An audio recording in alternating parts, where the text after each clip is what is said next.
자, 이제 마지막으로 의료 분야입니다.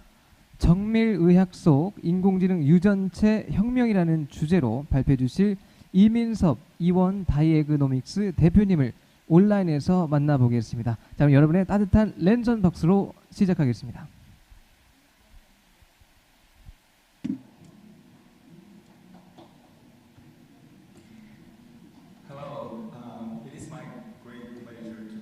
안녕하십니까. 여러분들 만나뵙게 돼서 매우 반갑습니다.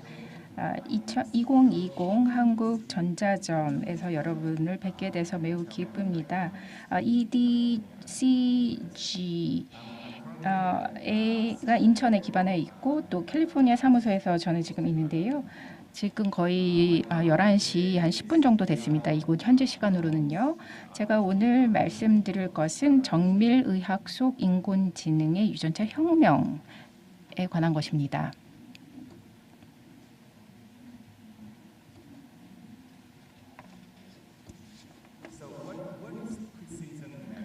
그럼 정밀의학이 무엇일까요? 정밀의학이라는 것은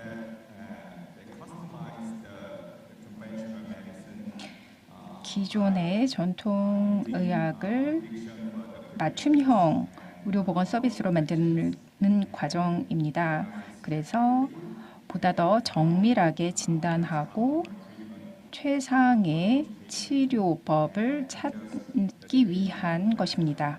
그래서 최고의 결과를 갖기 위한 것이죠. 기본적으로 이 정밀의학은 새롭게 등장한 모델입니다. 개개의 환자에 맞게끔 맞춤형 의료 서비스를 제공하자는 것이죠.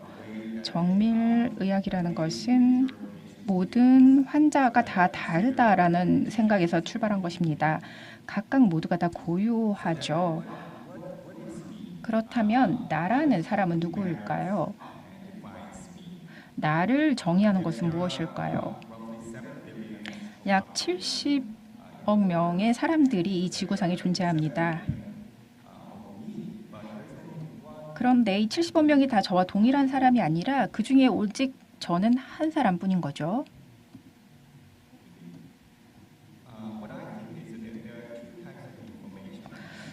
그 나에 관해서는 두 가지 종류의 두 가지 유형의 나가 있다고 생각합니다. 하나는 나의 기억에 기반한 것이죠. 하나는 나의 유전자의 DNA에 기반한 것이죠. 이것은 디지털 포맷으로 환산이 될 수 있겠죠. 각 개인을 들여다보면 우리는 약 30조 개의 세포로 구성되어 있습니다. 그리고 각각의 세포에는 크로모솜이 있습니다. 그리고 그 크로모솜은 약 30억 개의 DNA 시퀀스로 구성되어 있습니다. 우리가 DNA 시퀀스를 다른 사람들 것과 비교해 본다면 가장 핵심적으로 다른 것이 있는데요. 바로 이 SNP라는 것이 우리를 다른 사람과 다르게 구분해 주는 코드라고 볼 수 있습니다. 그래서 이 DNA 코드를 우리가 비교를 해보면 이 사진은 안젤리나 졸리라는 할리우드 배우의 사진이죠.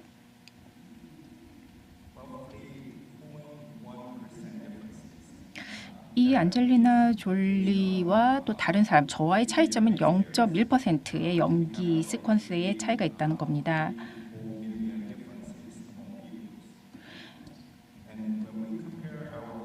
우리 DNA 시퀀스를 가장 인류와 가까운 침팬지와 비교해 보면 그것 안젤리나 졸리와 그러니까 사람 간의 염기 서열의 차이보다 한 10배 더 많습니다. 그래서 이렇게 염기 서열의 차이가 우리를 다 고유한 사람으로 만드는 것이고 이것이 우리가 외모, 생각 이런 것도 다 다르게 하는 거고 또 그에 따라서 우리가 약에 대한 반응도 다르고 어떠한 질환에 취약한지도 다 다른 것이죠. 그래서 이 0.1%의 유전자 차이라는 것 약 30억 개의 DNA에서 0.1%의 차이가 우리 각각을 다 고유한 사람으로 만드는 것이고 우리 자신을 디지털 포맷으로 다른 존재로 DNA로 환산해서 표현할 수도 있는 것입니다. 정밀의학을 전통의학과 비교해 본다면 전통의학은 기본적으로 한 가지 약으로 모든 사람을 다 적용시키는 거죠. 그래서 모든 사람들을 각각 다르지만 평준화시킨 것에 기반해서 만든 약이죠. 그렇지만 약을 사람들한테 투여해 본다면 세 가지 반응이 있습니다. 하나는 약에 대한 긍정 반응, 양성 반응이 있고 또 어떤 경우에는 약에 대한 아예 반응이 없는 경우도 있고 또 어떤 경우는 부작용이 있는 경우도 있죠.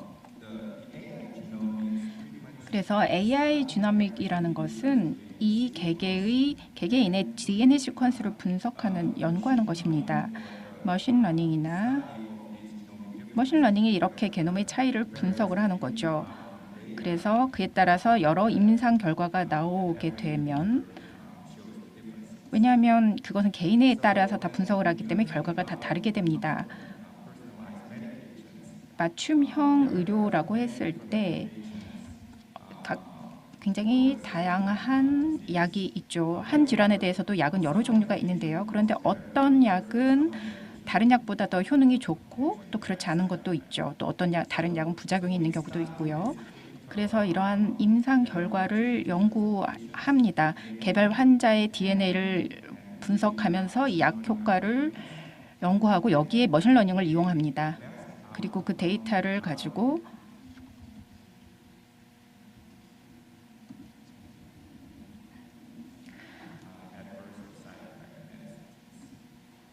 좋은 약을 만들고 최대한 부작용이 있는 약은 안 만드는데 어떤 판단에 기여할 수 있도록 하는 거죠. 그래서 개개인의 게놈 시퀀스를 분석하여 이렇게 의학에 적용하는 게 정밀의학입니다.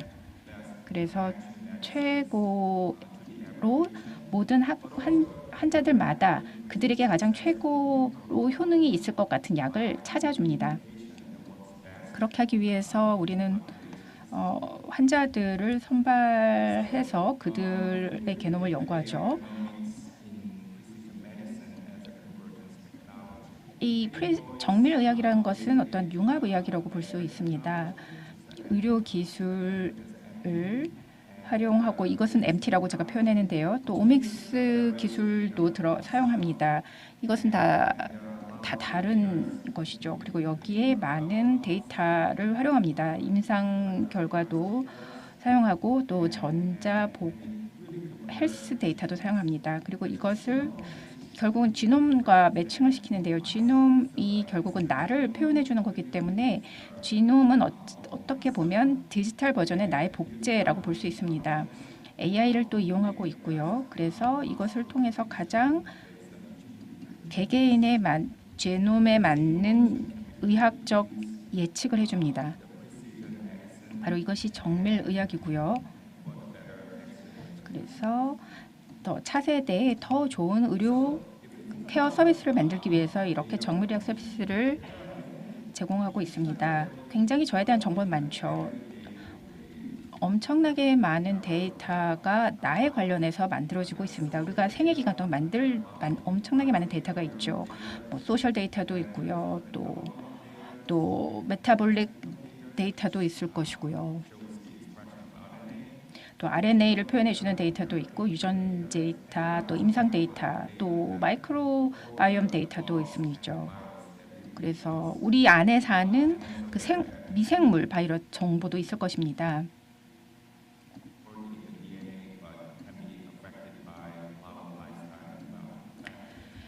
이러한 것은 굉장히 효과적으로 우리의 건강 상태를 예측해주는 지표가 될 수 있을 것입니다.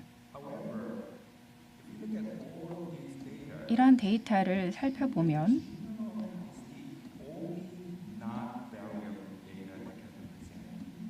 나를 표현해주는 데이터 중에 변이가 없는 것은 이 게놈이 유일합니다. 모든 소셜 데이터부터 여러 데이터들이 있지만 이러한 것은 환경이나 라이프 스타일에 따라 바뀔 수 있습니다. 그런데 게놈은 바뀌지 않죠. 그렇기 때문에 이 게놈이 바로 정밀의학의 가장 중심축이 되는 데이터가 됩니다. 게놈은 부모로부터 유전으로 물려받죠. 여러분의 정보가 변하지 않을 겁니다. 이 게놈에 있어서는요. 그리고 이러한 여러분의 정보가 또 여러분이 아이를 갖게 되면 자녀에게 유전되겠죠. 그래서 웨어러블이나 또는 각종 의료가 하지 않죠. 그 외 외부 요인에 따라 바뀌지 않는 정보입니다.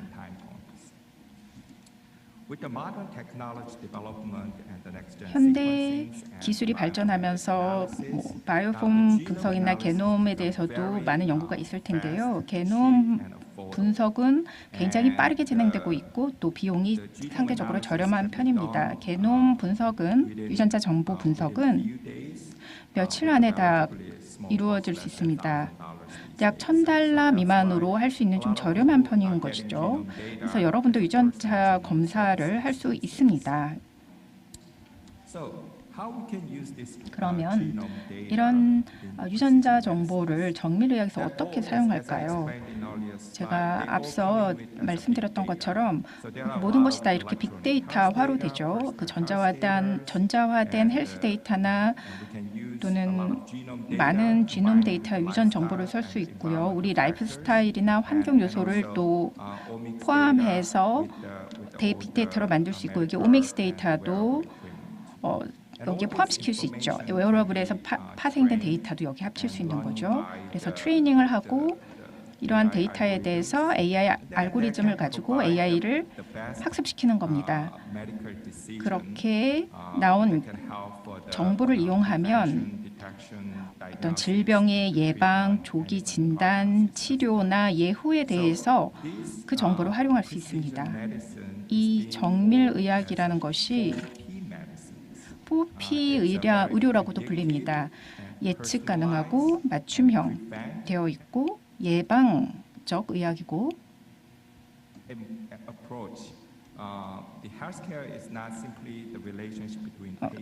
그렇습니다. 그리고 또 참여형의 그 포피 의료라고 부릅니다. 그래서 각계 기관이 함께 협업해서 이 AI 알고리즘을 개발하고 있습니다. 제가 너무 지나치게 깊게 이 AI 게놈학에 대해서 들어가지는 않을 것입니다. AI는 우리가 활용할 수 있는 컴퓨터 모델로서 어떻게 사람이 생각하고 행동하는지를 묘사해서 이것을 머신러닝과 알고리즘을 같이 결합해서 활용하고 있습니다. 머신러닝을 통해서 데이터를 우리가 받게 되면 이걸 가지고 데이터를 클리닝하는 작업을 하게 됩니다. 그래서 모델을 학습시킵니다. 모델 트레이닝이 끝나면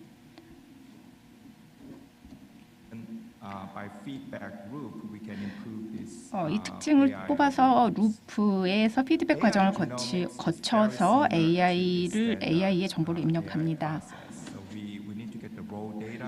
이 장표는 그 유전 데이터 AI 절차인데요. 우리는 다양한 분석을 진행합니다. 시퀀싱을 먼저 하고, 시퀀싱 데이터는 굉장히 표준화된 데이터 세트입니다. 이것을 디지털 포맷으로 만들고 있고요. DNA의 그 네 베이스 타입으로 만든 ACGT를 가지고 데이터를 정렬하고 여기에 Y 타입이나 또는 또 베리어블로 규정합니다. 그래서 이 베리어블을 확인하고 나면 이것을 이 게놈 시퀀스를 디지털 포맷으로 만듭니다. 그래서 모든 사람들 같은 경우에는 약 30억 개 베이스 페어를 가지고 있죠. 그래서 이러한 것을 분석을 하고 이 데이터를 가지고 먼저 클린 작업을 합니다. 유전 분석을 하기 위해서는 먼저 어떠한 특성을 활용할지를 먼저 정해야 합니다. 그 학습 과정에서 사용할 특성을 정해야 하고요. 이 특성에 따라서 적절한 모델을 선택해서 연구에 가장 좋은 예측을 제공할 수 있도록 합니다. 그 다음 피드백 루프를 사용해서 예측 특성을 강화합니다. 이것은 다른 AI 과정과 비슷한데요. 슈퍼바이즈 러닝이 있고 또 사람이 슈퍼바이즈하지 않는 러닝도 있습니다. 그리고 그 데이터에는 많은 특성을 우리가 추출해 나고요. 그래서 가장 적절하게 잘 우리가 원하는 것을 찾을 수 있는 특성을 찾아냅니다. 그다음 다양한 충의를 가지고 이 데이터를 다시 점검합니다. 제가 한 사례를 들어봤는데요. 이것은 어떻게 과학자들이 머신러닝 방법을 위해서 데이터를 활용하는지를 보여줍니다. 이 논문은 2017년에 발표된 것입니다. 버클리에서 실린 학술지에 실린 논문이고요. 이들은 수천 명을 분석해서 이 20개 주요 암 분석에 취약한 사람들의 유전자를 찾아냈습니다. 그래서 가족력도 분석하고 그리고 그 각 개인이 얼마나 특정 암에 취약한지를 분석했습니다. 암은 유전적인 요인도 있고 또 비유전적인 인자들이 결합해서 암이 발병하게 됩니다. 라이프 스타일 같은 것도 영향을 미친다는 거죠. 그래서 이 라이프 스타일과 환경 그리고 유전적 인자들이 합쳐져서 어쩔 때는 리스크 인자가 되는 것이고 어떤 경우는 리스크를 좀 다른 사람보다 낮게 가져가는 경우도 있는 거죠. 최신 기술이 많이 도입되고 의료 기술이 발전하면서 암은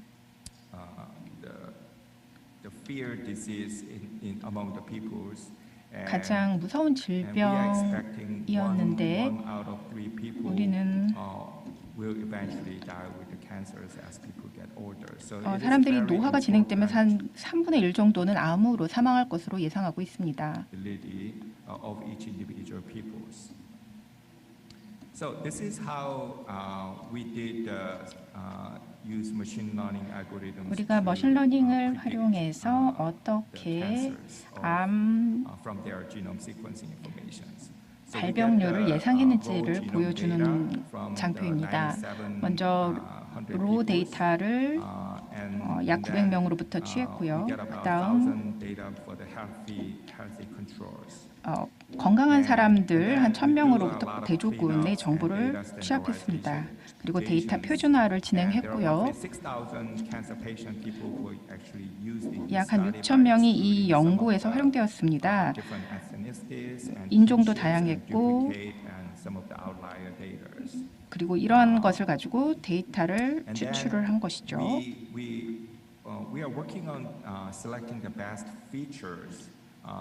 가장 좋은 특성을 파악해서 데이터의 정보를 최적화하려고 했습니다.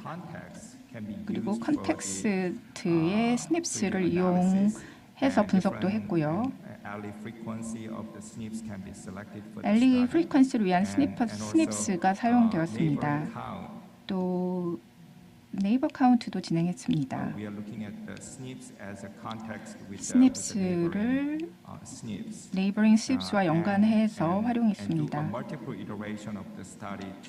그리고 가장 좋은 특성을 찾기 위한 다수의 과정을 진행했고요. 우리는 많은 연구를 검토했었고 우리 연구를 진행할 때 가장 좋은 케이스를 만들려고 했습니다. 네이버 알고리즘을 그래서 찾아서 활용을 했고요. 두 번째로는 SDM 알고리즘을 사용했습니다. 그리고 이것을 가지고 그다음 트레이닝을 했고요. 테스트 셋을 가지고 트레이닝을 진행하고 가장 좋은 결과를 만들어냈습니다. 또한 트레이닝 셋과 또 디바이드 데이터 셋도 만들었습니다. 이것이 테스팅 데이터의 과적합 때문에 오는 것인지를 판별했고요. 그래서 개인의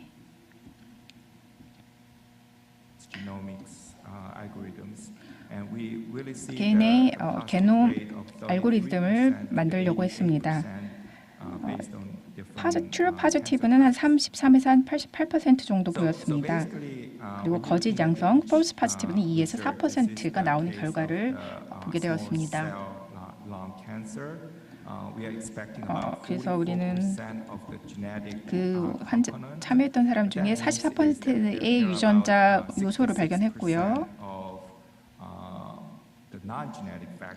66%의 비유전적 인자를 확인했습니다. 생활 태도 같은 것이 바로 여기에 해당되는 것이죠. 그래서 암 발병 시에 영향을 미치는 비유전적인 정보도 66% 정도로 결과가 나왔고요. 두 가지 암에 대해서 연구를 진행했고요. 참여자의 33%가 사이로이드 캔서 같은 경우에 가장 낮았습니다. 이 암은 유전성이 가장 적은 것으로 알려져 있죠. 그런데 어떤 암 같은 경우에는 PCPG 같은 경우에 이것은 아주 드문 뇌 종양입니다. 그래서 여기에는 유전적 연보가 영향을 미칩니다. 그래서 유전적 요소와 비유전적 요소를 구분을 해서 이 유전 게놈 프로젝트에 활용하고 있습니다. 이 AI 기반한 정밀의학은 4차 산업혁명 시대에 굉장히 훌륭한 기술이라고 생각합니다. 아마 여러분들이 빅데이터나 5G나 AI, IoT에 대해서 많이 들어보셨을 것입니다. 그런데 이 게노막 유전학이라는 것은 어찌 보면 좀 새로운 이 4차 산업혁명 시대의 새로운 분야라고 볼 수 있는데요. 사람들이 IoD라고 부릅니다. 이것은 IoT와 유사하게 인터넷 오브 DNA라고 IoD라고 부르는 용어가 생겼습니다. 그래서 많은 유전자 정보가 활용되어서 차세대 보건 서비스의 개선에 잘 활용되기 바랍니다. 또 SNS에 많은 지놈 네트워킹 서비스가 개발되고 있습니다.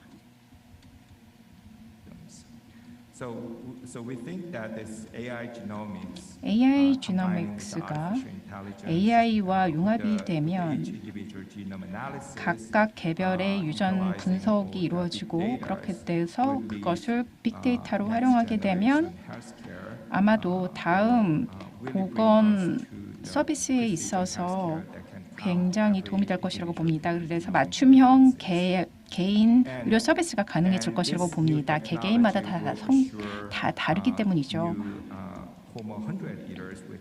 그래서 우리가 앞으로 그 100세 시대를 맞이하면서 이러한 AI 게노막을 이용해서 좀 더 밝은 내일을 우리가 맞기를 바랍니다. 경청해 주셔서 감사합니다. 혹시 무슨 코멘트나 질문 있으시면 해주시기 바랍니다. 네, 이민섭 대표님 다시 한번 소중한 말씀, 인사이트 감사드리겠습니다. 코로나에도 불구하고 인공지능 기술의 발전은 끊임없이 이어지는 것 같습니다.